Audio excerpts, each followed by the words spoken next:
Welcome to Neelavathi kitchen. இன்றைக்கி நம்ம கிச்சனில் சூப்பராக குலோப் ஜாமுன் பண்ண போகிறோம். நம்ம சேனலுக்கு இப்போ தான் ஃபஸ்ட் டைமாக வரீங்கன்னா சப்ஸ்கிரைப் பண்ணி வச்சுக்கோங்க. வாங்க வீடியோக்குள்ளே போகலாம். குண்டு குலோப் ஜாமுன் உடனடியாக பண்ணுறதுக்கு நம்மளோட எம்டிஆர் குலோப் ஜாமுன் மிக்ஸ் ரொம்ப யூஸ்ஃபுல்லாக இருக்கும். நம்ம அந்த பேக்கை தான் இப்போ நம்ம செய்ய போகிறோம். இந்த பேக்கெட்டில் மாவு பார்த்திங்கன்னா 500 கிராம் இருக்குது. நம்ம வந்து ஃபுல்லாக பண்ணோன்னா 50லேருந்து 80 பீஸ் வேணாலும் பண்ணிக்கலாம்.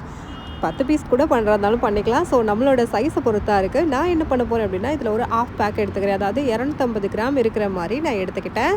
ஸோ அந்த ஃப்ளாரை நீங்கள் வந்து ஒரு பவுலில் தனியாக எடுத்துக்கோங்க. இந்த ஃப்ளார் அப்படியே இருக்கட்டும். நம்ம அதுக்கு முன்னாடி ஜீரா ரெடி பண்ணிட்டு வந்துடலாம். ஜீரா ரெடி பண்ணுறதுக்கு பார்த்திங்கன்னா அதே அளவு நம்ம சுகர் எடுத்துக்க போகிறோம். அதாவது 250 கிராம் ரெண்டுமே நம்ம ஈக்குவலாக தான் எடுத்திருக்கோம். ஸோ சுகர் சிரப் ரெடி பண்ணும்போது நம்ம சுகர் வாட்டர் ஆட் பண்ணிவிட்டு அது கூட வாசத்துக்கு ஏலக்காயும் அது கூட ஒரு லெமனும் சேர்த்துக்கோங்க. சுகர் சிரப்பை ரெடி பண்ணுறதுக்கு நம்ம ஒரு பாத்திரத்தை நல்லா சூடு பண்ணிவிட்டு நல்ல கனமான பாத்திரமாக வச்சுக்கோங்க. எப்போவுமே சுகர் சிரப் ரெடி பண்ணுறதுக்கு ஒரு 250 கிராம் நம்ம எடுத்து வச்சுருக்கோம் இல்லையா, அந்த சுகர் ஆட் பண்ணிவிட்டு அதோட ஈக்குவல் குவான்டிட்டியில் நீங்கள் வாட்டர் ஆட் பண்ணிக்கோங்க. வாட்டர் ஈக்குவலாக ஆட் பண்ணிங்கன்னா கொஞ்ச நேரத்தில் உங்களுக்கு வந்து அந்த பிசுப்பு வந்துடும். இல்லை நீங்கள் கொஞ்சம் எக்ஸ்ட்ரா வாட்டர் ஆட் பண்ணிட்டீங்கன்னா கூட பிரச்சனை இல்லை. ஸோ வந்து பாயில் பண்ண விட்டுருங்க. இப்போ நம்ம பட்டர் எடுத்து வச்சுருக்கோம். இது வந்து எதுக்காகனா மாவு பிசைகிறதுக்காக. பட்டர் இல்லாமல் வெறும் வாட்டர் மட்டுமே ஆட் பண்ணி நம்ம வந்து மாவு பிசைஞ்சிக்கலாம். பட் இன்னும் கொஞ்சம் டேஸ்ட்டுக்காக நான் ஆட் பண்ணியிருக்கேன். ஸோ நம்ம எடுத்து வச்சுருக்க பட்டரில் ஒரு 2 ஸ்பூன் இருக்கிற மாதிரி நான் சேர்த்துக்கிட்டேன். அதை லைட்டாக பிசைஞ்சு விட்டுட்டு கொஞ்சமாக தண்ணி சேர்த்து ஒரு டோஃபாக நல்லா பிசைஞ்சு வச்சுக்கோங்க. ரொம்ப ட்ரையாகவும் வேணாம், ரொம்ப லிக்விடியாகவும் வேணாம். நீங்கள் ஓரளவு நல்லா சப்பாத்தி மாவு பிசைகிற அளவுக்கு பிசைஞ்சு வச்சுக்கிறேங்க. அப்போ தான் நல்லது. ஸோ உங்களுக்கு கிராக் இல்லாமல் நல்லா வரணும் அப்படின்னா நீங்கள் கொஞ்சம் நல்லா திக்காகவே பிசைஞ்சுக்கோங்க. அப்போ தான் பால் மாதிரி பண்ணுறதுக்கு ஈஸியாக இருக்கும். அதுக்குன்னு ரொம்ப அழுத்தி பிசைய வேண்டிய அவசியம் இல்லை. சாஃப்டாக பிசைஞ்சு வச்சுக்கோங்க. மாவு நம்ம சூப்பராக ரெடி பண்ணி வச்சிட்டோம். நம்ம பால் செய்கிறதுக்கு முன்னாடி, ஏன்னா நம்ம இப்போவே பால் செஞ்சு வச்சோம்னா ட்ரை ஆகிடும். ஸோ அதுக்கு முன்னாடி நம்ம என்ன பண்ணிடலாம்னா ஜீரா ரெடி ஆகிடுச்சான்னு பார்த்துட்டு வந்துடலாம்.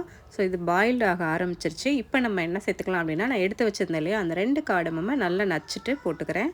அது கூட ஆஃப் சைஸ் லெமனை வந்து புழிஞ்சு விட்டுக்கலாம். சும்மா ஒரு 10-15 ட்ராப் விழுந்தாலே போதும். ஸோ நமக்கு என்ன ஆகும்னா, குலோப் ஜாமுன் வந்து ட்ரை ஆகிடும் அந்த சுகர் சிரப்பில் படும்போது. ஸோ இந்த மாதிரி போட்டுக்கிட்டோம்னா நமக்கு வந்து அது அவ்வளோ ட்ரை ஆகாது. நல்லா மிக்ஸ் பண்ணி விட்டுட்டு ஒரு 5 மினிட்ஸ் அப்படியே இருக்கட்டும். நம்ம போய் பால்ஸ் எல்லாம் ரெடி பண்ணலாம். குட்டி பால்ஸாக நம்ம ரெடி பண்ணலாம். நான் வந்து 250 கிராம் எடுத்திருந்தேன் இல்லையா, இதில் நான் கிட்டத்தட்ட ஒரு 20 பாலுக்கு மேலே நான் வந்து எடுத்துக்கிறேன். இந்த சைஸில் எடுத்துக்கோங்க. நமக்கு என்ன சைஸ் நம்மளுக்கு பிடிச்சிருக்கோ அதே மாதிரி எடுத்துக்கலாம்.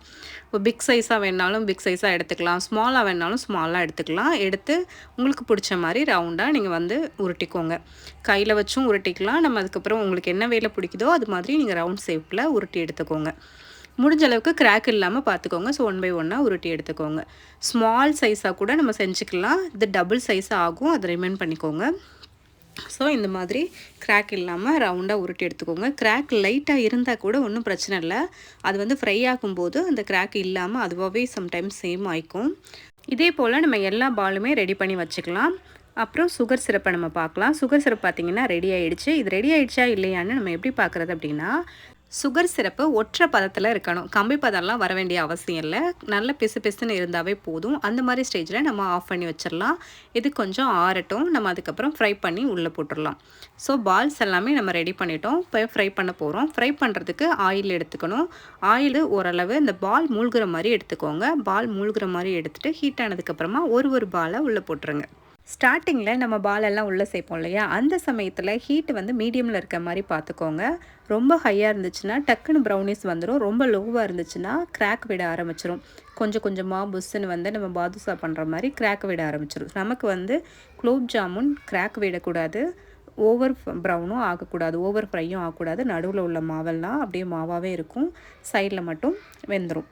ஸோ நான் இப்போ வந்துட்டு ஒன்றா சேர்த்தேன். எல்லாத்தையும் இப்போ மொத்தமாக சேர்த்துக்கிறேன். ஒன்றாவும் போடலாம், மொத்தமாகவும் போடலாம். நம்ம வந்து பால் உருட்டி வைக்கும்போது அந்த பிளேட்டில் வந்து ஆயிலெல்லாம் தடவி வச்சுருந்தோன்னா நமக்கு அது உள்ளே மொத்தமாகவே சேர்த்துக்கலாம். நான் முன்னாடி போட்டதெல்லாம் கொஞ்சம் கலர் ரெடிஸாக இருக்குது. நான் ஒன்றா போட்டு காமிச்சேன். ஸோ இப்போ மொத்தமாக போடும்போது இதெல்லாம் ஒரு கலரில் வரும். நம்ம மீடியமாக வந்து ஃப்ளேம் வச்சுருக்கும்போது இது எல்லாமே ஒரே கலரில் வந்துடும். அதனால் ரொம்ப ஆயில் கம்மியாக வச்சு நீங்கள் ஃப்ரை பண்ணிங்கன்னா மேலே உள்ள பார்ட்டை சீக்கிரமாக வந்து வேகாது, கீழே உள்ள பார்ட்டை சீக்கிரமாக ப்ரௌன் ஆகிடும். ஸோ அது பார்த்துக்கோங்க. ஆயில் கொஞ்சம் கூட வச்சுக்கோங்க, ஒன்றும் தப்பில்ல. ஸோ இந்த மாதிரி கிண்டி கிண்டி விட்டுக்கோங்க. சில சமயம் என்ன ஆகும்னா, நம்ம குலோப் ஜாமுன் போடும்போது கீழே வந்து அடியில் வந்து பிடிச்சிரும். ஸோ அந்த மாதிரி பிடிச்சிருந்துச்சின்னா மேலே வராது, ரொம்ப நேரம் ஆகும் மேலே வர்றதுக்கு. அப்படி வரும்போது கீழே உள்ளது வந்து அடி பிடிச்ச மாதிரி ஒரு மாதிரி பிளாக் கலராக இருக்கும். ஸோ அது மாதிரியும் இல்லாமல் பார்த்துக்கோங்க. ஃப்ரை பண்ணுறது ரொம்ப ரொம்ப முக்கியம். கரெக்டாக ஃப்ரை பண்ணாதான் உங்களுக்கு உள்ள மாவாகவும் இருக்காது, வெளியில் அழகாகவும் வெந்திருக்கும், கிராக்கும் விடாமல் இருக்கும். ஸோ அதை நீங்கள் பார்த்துக்கணும். அதுக்கப்புறம் சுகர் சிரப்புமே கரெக்டான பதத்தில் நீங்கள் எடுத்து வச்சுக்கணும். ஸோ பாருங்கள், எல்லாமே சூப்பராக ப்ரௌனிஷாக அழகாக வந்துட்டுருக்கு. ஸோ இந்த சமயத்தில் நீங்கள் வந்து லோ ஃப்ளேம் வச்சுக்கலாம். ஏன்னா ஆல்மோஸ்ட் நல்லா வெந்துருச்சு. ஸோ உள்ள மாவு மட்டும் வேகாமல் இருக்க சான்சஸ் இருக்குது இல்லையா? ஸோ அதுக்காக நம்ம இன்னும் கொஞ்சம் நேரம் விடணும். ஸோ எவ்வளோ நேரம் வந்து நம்ம குலோப் ஜாமுன் உருண்டையை நம்ம வேக வைக்கணும் அப்படின்னு பார்த்தீங்கன்னா, நம்மளோடது தான். நம்ம எந்த அளவுக்கு வந்து ஹீட் வச்சுருக்கோம் அப்படிங்கிறத பொறுத்து தான் இருக்கும். நீங்கள் ஓரளவு நல்ல கலர் சேஞ்ச் ஆகிற மாதிரி இருக்கிற அளவுக்கு பார்த்துக்கோங்க. ஸோ அதுக்கப்புறமா இதை வந்து உள்ளே எடுத்து போட்டுக்கோங்க. நீங்கள் வந்து சுகர் சிரப்பை வந்து இந்த குலோப் ஜாமுன் பால்ஸ் ஆட் பண்ணும்போது ஓரளவு லைட்டாக வார்மில் வச்சுக்கலாம். வார்மில் இருக்கணும். அப்படி இருந்துச்சுன்னா சீக்கிரமாகவே சுகர் சிரப்பை அப்சர்வ் ஆகிடும். நீங்கள் ஒரு நாள் ஃபுல்லாக வெயிட் பண்ண வேண்டிய அவசியம் இல்லை. நல்லா ஆறி இருந்துச்சுன்னா நீங்கள் இன்னும் 2 ஹவர்ஸுக்கு மேலே நீங்கள் வச்சுருக்கணும், அந்த பாலெல்லாம் அந்த சுகர் சிரப்பை அப்சர்வ் ஆகி வர்றதுக்காக. இதுக்கப்புறம் நீங்கள் கொஞ்சம் நேரம் கழித்து பார்த்தீங்கன்னா அந்த சுகர் சிரப்பில் எல்லாமே அப்சர்வ் ஆகி சூப்பராக நம்மளுக்கு குலோப் ஜாமுன் செம்மையாக ரெடி ஆயிடும். அவ்வளோதாங்க, நம்ம சூப்பராக யம்மியாக குலோப் ஜாமுன் ரெடி பண்ணிட்டோம். இதே மாதிரி எல்லா அக்கேஷனுக்கும் நீங்களும் குலோப் ஜாமுன் பண்ணி எல்லாருக்கும் கொடுத்து அசத்துங்க. இந்த வீடியோ உங்களுக்கு பிடிச்சிருக்குன்னு நான் நம்புகிறேன். அப்படி உங்களுக்கு பிடிச்சிருந்தா லைக் பண்ணுங்கள், ஷேர் பண்ணுங்கள், கமெண்ட் பண்ணுங்கள். கண்டிப்பாக சப்ஸ்கிரைப் பண்ண மறக்காதீங்க. மீண்டும் ஒரு சூப்பரான வீடியோவில் பார்க்கலாம். தேங்க்ஸ் ஃபார் வாட்சிங்.